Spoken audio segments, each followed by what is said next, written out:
What is up, everybody? Welcome to another edition of the Weekend Roundup here on Touchline Talk. Thank you so much for tuning in.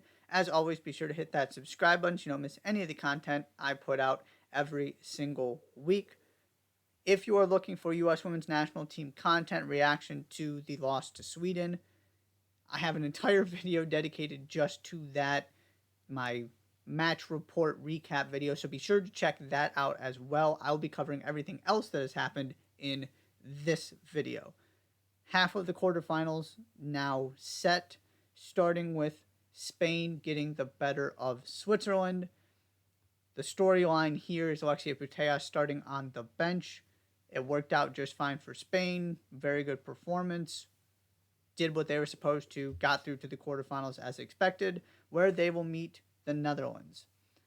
This Netherlands-South Africa game, one of them you look at as one of the more lopsided games on paper in the round of 16, and props to South Africa. Tembi Kotana was a problem for the Dutch, created all kinds of scoring chances, just couldn't put the ball in the back of the net.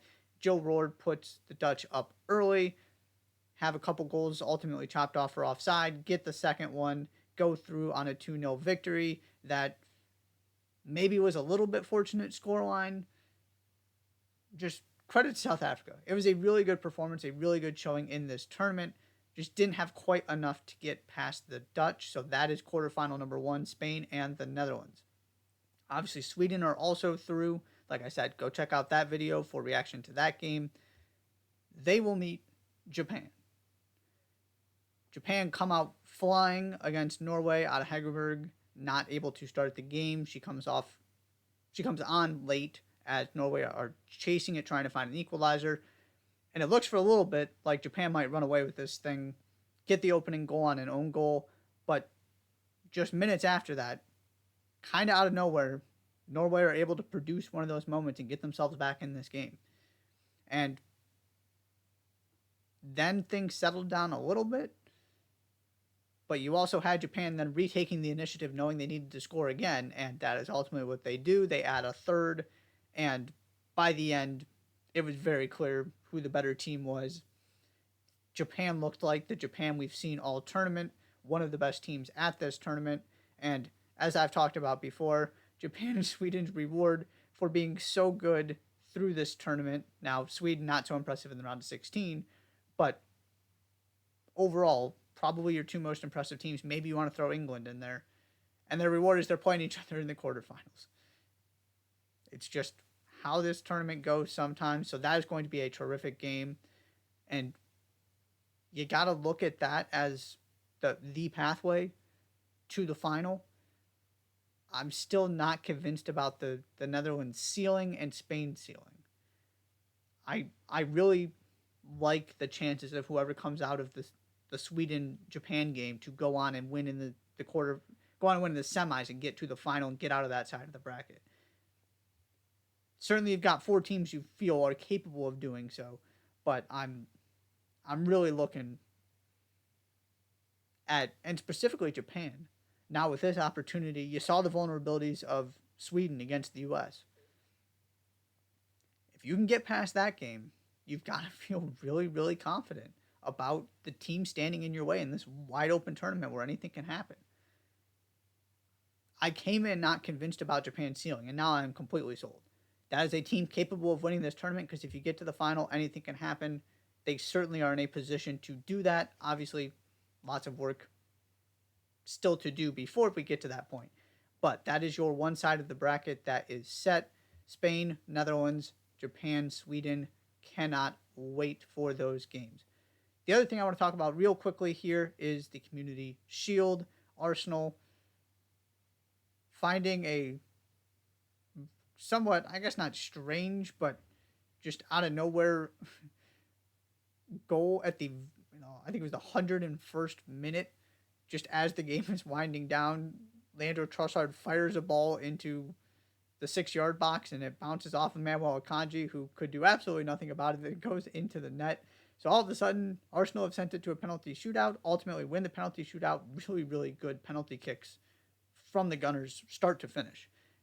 Definitely deserve to win that shootout as much as that's a thing that you can deserve to win and get the Community Shield. Manchester City seem to lose this game year after year, and it just doesn't matter. So I'm not putting a lot of stock into this as a whole. What I look at this game for is takeaways, trends, things that might apply to the season. I don't really care about the result. And if you remember, this is also the game where people started getting concerned about Erling Haaland last season.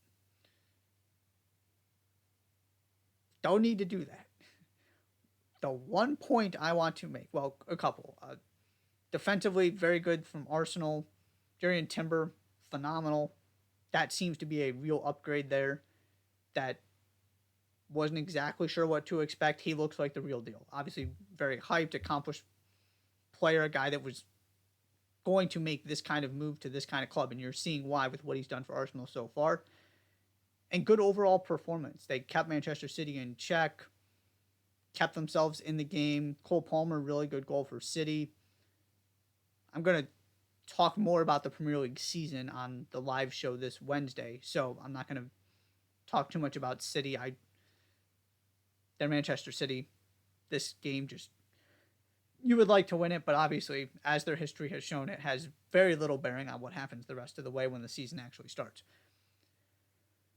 But the Gabriel Jesus injury, or surgery, that is keeping him out right now, prompted Mikel Arteta to start Kai Havertz at the number 9 position. And to the surprise of absolutely nobody, it went as well as it did when Kai Havertz was playing the number 9 position at Chelsea. I have convinced myself that I see the potential of this signing because it doesn't seem like the plan is to play Kai Havertz at the number 9 position. You have to do something different to expect something different from him. And he has a couple of the best chances in this game. Should have put at least one of them away. Didn't.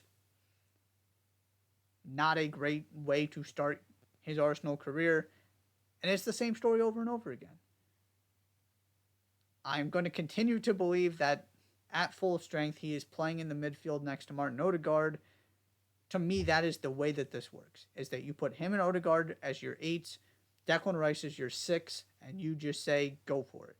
Whether that's Eddie Nketiah at striker when you don't have Jesus, whatever you want to do. Play Leandro Trossard through the middle, something other than Kai Havertz. And this game was another example of why. That's the one thing that I took away from it that I think actually carries forward, is it's not a system thing. It's a positional thing. He just is not a number 9. So we'll see how Mikel Arteta handles this. Again, it's such a weird game because it's a preseason game, but also there's a trophy on the line. And if you're Arsenal, you want to send a message, and you could tell that this meant something. And it's a nice momentum builder as you're getting ready for the season here. And a reminder to Manchester City that we're here and we can play with you. And also just mentally being able to beat Manchester City is good for these players who struggled with that last season and looked overwhelmed in that game that essentially decided the title, or effectively ended the title race is a better way to put it. So who knows what this all means, but Arsenal get the late goal to equalize, come away with the penalty shootout win, and win the Community Shield as a result. That's all I've got for the weekend roundup. Thank you so much for tuning in. Be sure to hit the subscribe button. I'll see you next time.